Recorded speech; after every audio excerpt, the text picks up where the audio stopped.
আজকে রেডি ফেডি হয়ে ভেবেছিলাম দোকান যাব, চার দোকান। তো বাইরে এসে দেখছি তো মুখে অনেক কি পিম্পল টিম্পল বাড়িয়ে যাচ্ছে, তাই ভাবলি ফেস ওয়াশটা করে নিই। তার জন্য আমি মুখটা ধুয়ে নিলাম, এখন ফেস ওয়াশ করবো। মুস্টাকের ওশিয়ান ফেস ওয়াশ, এই ফেস ওয়াশটা অনেক ভালো, আমি নিজে ইউজ করি, আমি জানি কতটা ভালো। তাই বলি তোমরাও ইউজ করো যদি মুখ খারাপ থাকে। ফেস ওয়াশটা এতখানি লেগেছে যে ক্যামেরাতে দেখা যাচ্ছে না, একবারই অল্প নিয়েছি।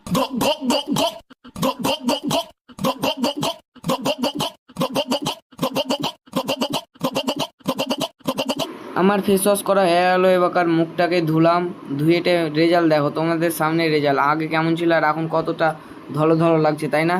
আমি এখন বাইরে যাব চা খেতে। চা খাওয়ার আগে রাস্তায় এটা কী দেখছি কিশোরের গাড়ি, কিশোরী করছে। আমার চাচা কিশোরের রস করছে, তাই আমি কিশোরের গাড়িটাতে একটু কিশোরের রস বানাতে লাগলাম। ম্যাশিংয়ে অত কষ্টও হবে না, কোনো হাতে ঘোরাতে না কোনো কিছুতে, একবারই সহজ।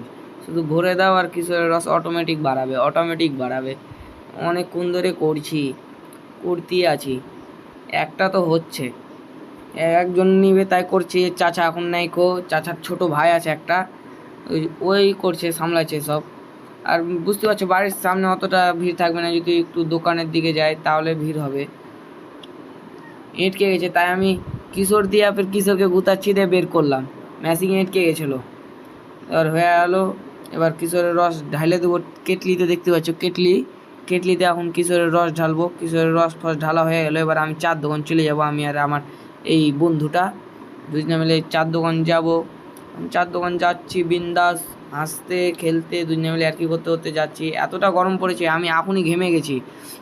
আর দেখতে দেখতে অনেকটাই চলে এসেছি, ফাইনালি রোডও চলে এসেছি।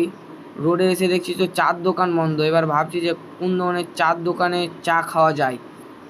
এদিক ওদিক দেখার পর ওই সাইডে একটা দোকান আছে, ওই দোকানটাতে এখন চা খেতে চলে এলাম। ফাইনালি যাচ্ছি, এখন দোকান চলে এলাম, দোকানের চা হচ্ছে। আমি এই টেবিলটাতে এসে বসলাম আর বাড়িকুল চা নিয়ে এলো, এখন দুজনে মিলে চা খাবো। চাটা অসাধারণ, বাড়িকুলকে এটাই বলছিলাম তখন, চাটা হেবি সুন্দর হয়েছে। চাটা অনেক গরম ছিল তাই অনেক টাইম লেগে গেলো খেতে, কিন্তু ফাইনালি শেষ হয়ে গেলো। এখন দোকানে পয়সা টয়সা দিয়ে এখন যাব মাঠের দিকে ফুটবল খেলতে, কারণ অনেক দিন থেকে ফুটবল খেলা হয় না। এখন ফুটবল খেলতে যাওয়ার আগে আমার দাদাকে একবার ডেকে নিই, কেননা অনেকবার ধরে বলেছে যে ফুটবল খেলতে যাবো, আমিও আমাকে ডাকবি। তো দাদাকে দেখছি দোকানে এসে গল্প করছে, দোকানে কি কিনতে এসেছে। তখন তিনজনে মিলে দোকান থেকে মাঠের দিকে রওনা হচ্ছি। তোমাদেরকে মাঠটা দেখাবো, মাঠটাতে অনেক সুন্দর মাঠ, কি বলবো, মাঠটাতে ফুটবল খেলাও শান্তি, সবই শান্তি। এবার আমরা চলে এলাম মাঠের একবারই কাছে।